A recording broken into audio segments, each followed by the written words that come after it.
the size of the group, composition of the group, frequency, time and place, duration of the group.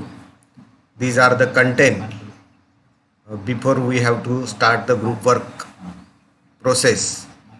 We can see the social group work, a psychological process which is concerned no less than with developing leadership ability and cooperation than with building on the interest on the groups for the social purpose.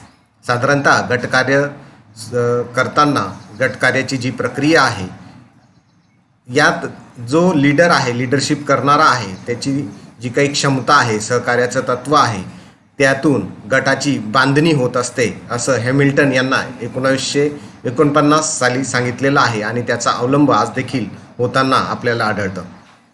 The group is encourage and help to write its own script, composition of the song and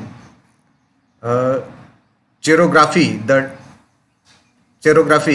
with the help of community support, and group puts the first show and gradually becomes an established therapy of the group.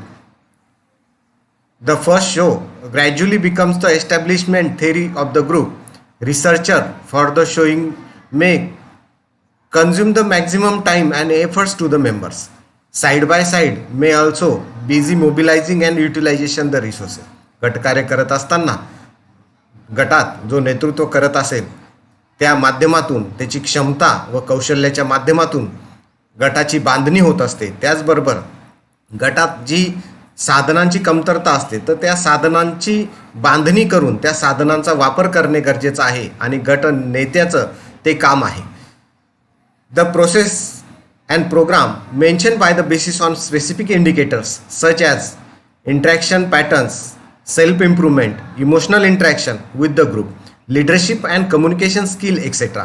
Based on the information gathered, program can be modified and considered if an intervention of the program is not the producing and desired effect.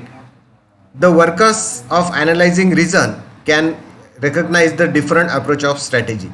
Fourth stage is assessment and evaluation. After the action phase, it's over. We should the evaluate outcomes, its efforts, in frank, objective manners.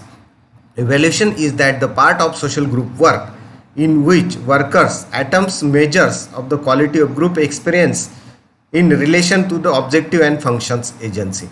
साधारणतः गटकार्य करत असताना गटकार्यकर्त्यांनी व गटातील सदस्यांनी आपल्या क्षमतांचा, कौशल्यांचा, ज्ञानाचा वापर करून गटात आंतरक्रिया प्रस्थापित करणं, स्व विकासासाठी त्याचबरोबर मानसिक व भावनिक विकासासाठी यात संभाषण कौशल्य याचा वापर करणं गरजेचं आहे. त्याचबरोबर गटात सतत जे कार्य होत असेल त्याचं ॲनालिसिस, मूल्यमापन करणे देखील गरजेचं आहे. त्या मूल्यमापनाच्या आधारावर गटातील ज्या काही त्रुटी असतील, अडचणी असतील, समस्या असतील त्यावर काम करणे सहज सोपं होऊ शकतं. त्याचबरोबर आपण बघूया की गटात अहवाल किंवा जे काही नोंदी असतील त्याचं काय महत्त्व असतं याविषयी आपण चर्चा करणार आहोत.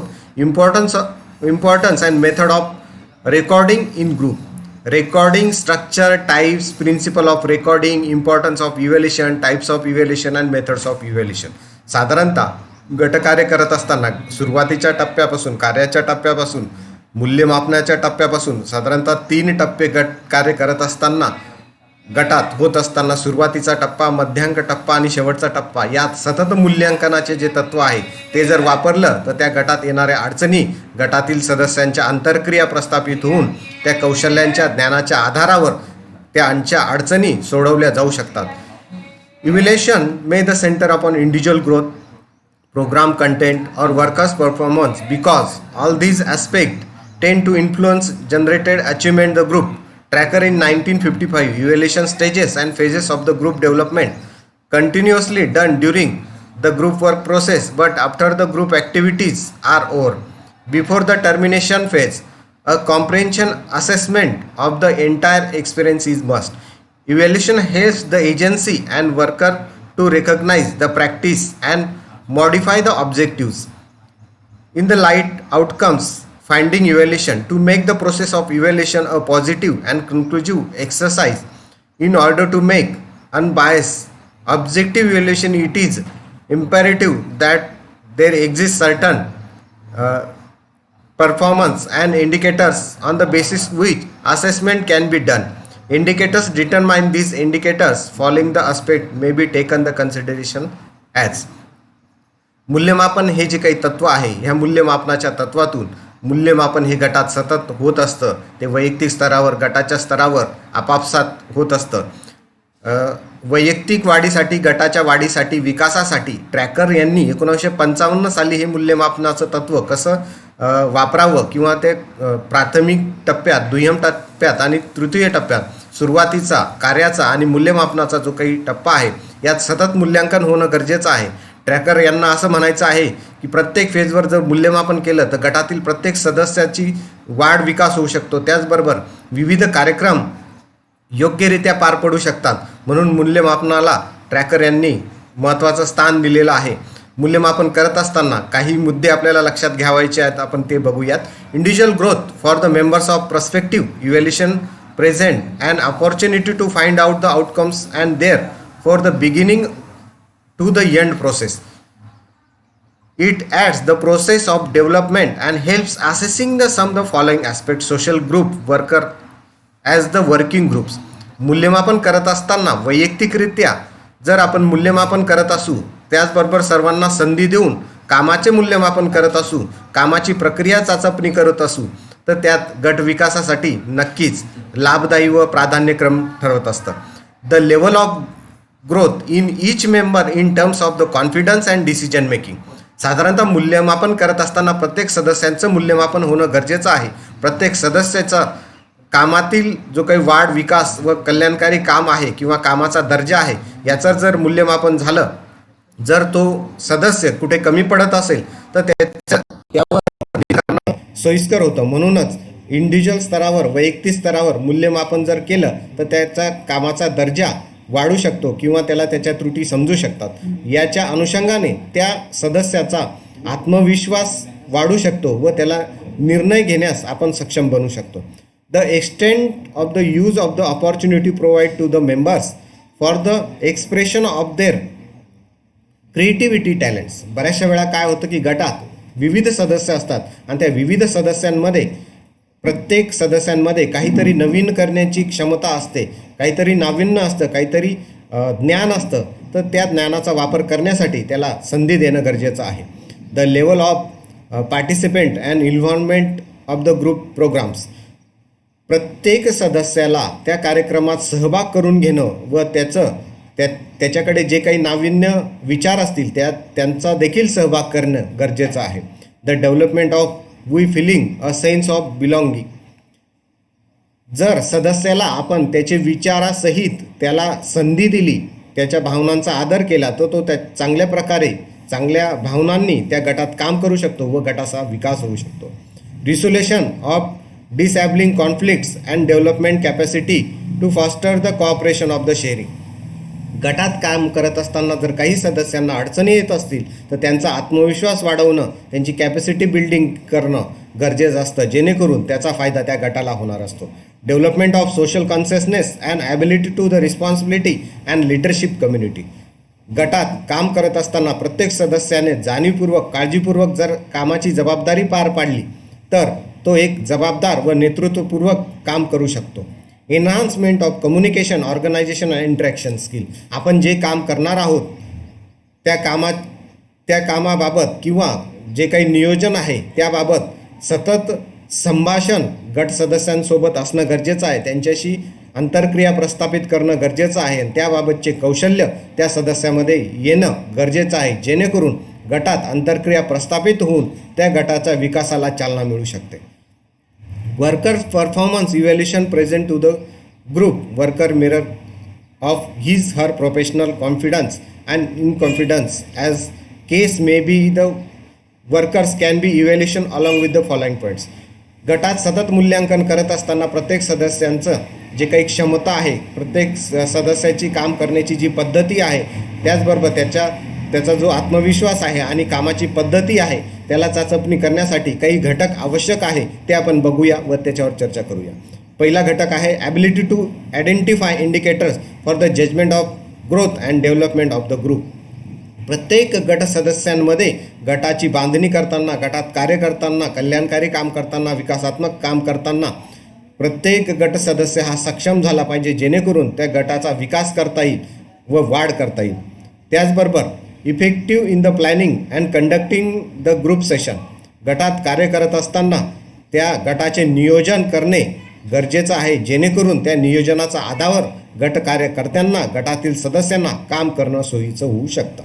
Extent of the success in helping the group achieve and it's objective of the goals.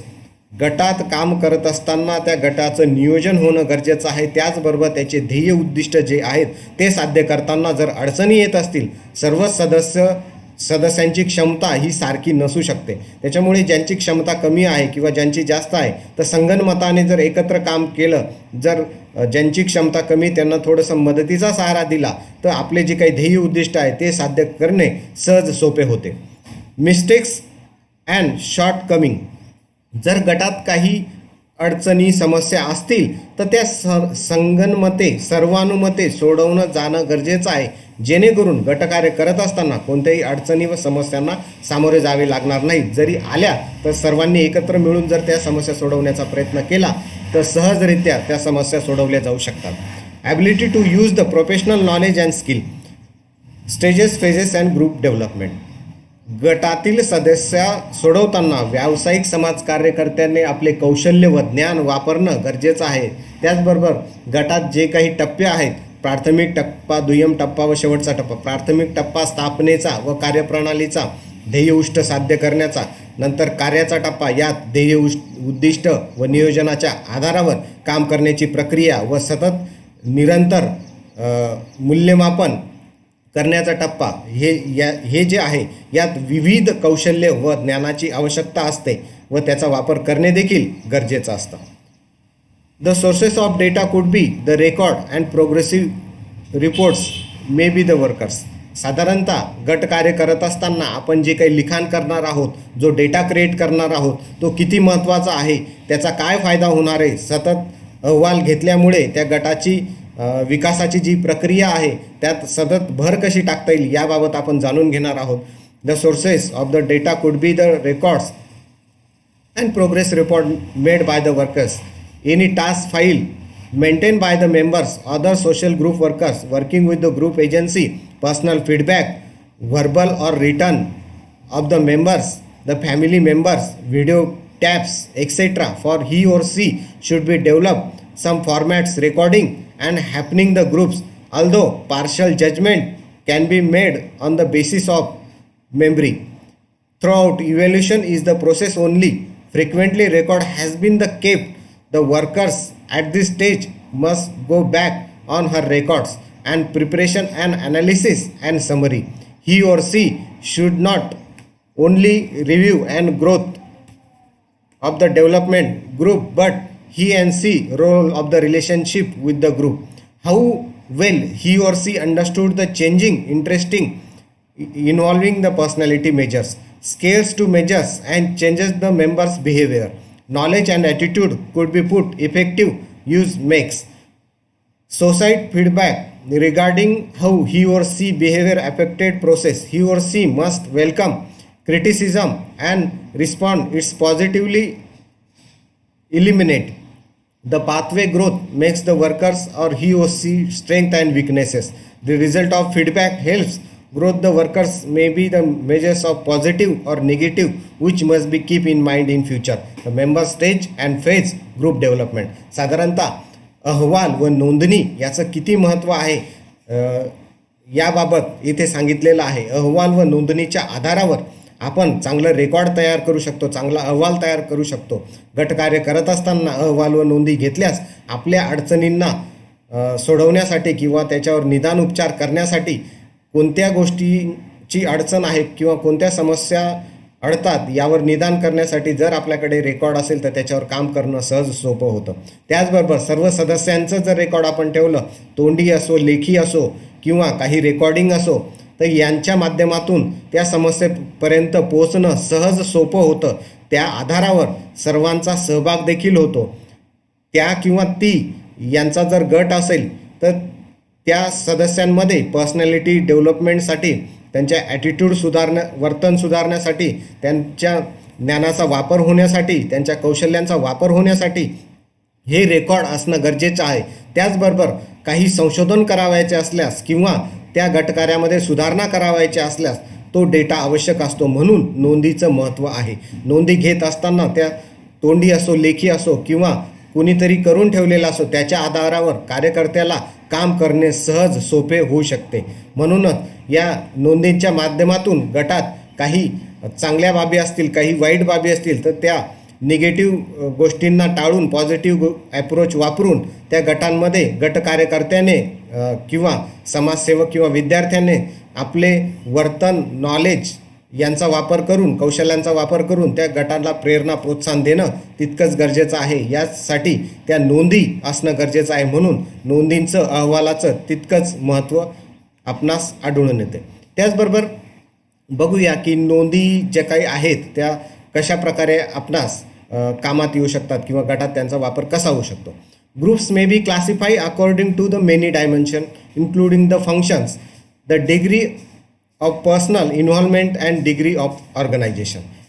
Types of group, let's see, we are the classified according to the many dimension, means there are various types of groups in the society. आपण बघितलं की साधारणतः समाजात विविध प्रकारचे जे काही group असतात त्या ग्रुपविषयी आपण बघणार आहोत. टाइप्स ऑफ ग्रुप आर म्हणजे विविध जे काही ग्रुप आहेत त्या ग्रुपबाबत आपण थोडक्यात चर्चा करूया. One is the formal group, informal group, managed group, process group, semi-formal group, goal group, learning group, problem solving group, friendship group, interest group. तर साधारणतः गटाचे जे काही प्रकार आहेत त्या गटाच्या प्रकारांमध्ये हे प्रकार आपणास बघावयास मिळतात. त्याला वैधानिक ग्रुप, अवैधानिक ग्रुप, त्याचबरोबर काही ठरवून एकत्र आलेला ग्रुप किंवा विशिष्ट ध्येय उद्दिष्ट असलेला ग्रुप, शिकण्यासाठी आलेला ग्रुप, समस्याग्रस्त असलेल्या व्यक्तींचा ग्रुप, मित्रपरिवार ग्रुप किंवा काही ध्येय उद्दिष्ट डोळ्यासमोर ठेवून एकत्र काम करण्यासाठी आलेला एकत्र ग्रुप. तर अशा प्रकारचे जे काही ग्रुप आहे त्याविषयी आपण चर्चा करूया. First of all we can see the formal groups. जो काही फॉर्मल ग्रुप आहे, formal groups are the created achieve specific organization objective. Usually they are the considered with the coordination works activities. People are brought together based on the different role within the structure of the organization. The nature of the task to be the undertaken is the predominant feature of the formal groups. Goals are identify maybe the management and short are the rules, relationships and norms of the behavior establishment. Formal group change to be the related to the permanent although they are maybe the change actual membership. साधारणतः formal group हा एखाद्या संस्थेत असू शकतो, शासकीय संस्था असो, निमशासकीय संस्था असो. काहीतरी ध्येय उद्दिष्ट त्या संस्थेने दिलेले असतात आणि त्या ध्येय उद्दिष्टांना साध्य करण्यासाठी तो ग्रुप एकत्र आलेला असतो.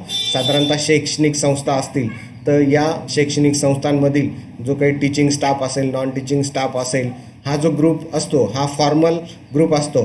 जेणेकरून हा फॉर्मल ग्रुप काहीतरी ध्येय उद्दिष्ट साध्य करण्यासाठी एकत्र आलेला वैधानिक ग्रुप असं आपण त्याला म्हणू शकतो. आणि हा ध्येय उद्दिष्ट साध्य करण्यासाठी आलेला जो ग्रुप आहे हा वेगवेगळ्या फील्ड्समध्ये वेगवेगळ्या कामासाठी एकत्र आलेला आपल्याला दिसून येतो. या फॉर्मल ग्रुपला जो काही टास्क त्या संस्थेने किंवा NGOने दिलेला असतो तो टास्क पूर्ण करणे हा त्यांचा ध्येय उद्दिष्ट असू शकतो.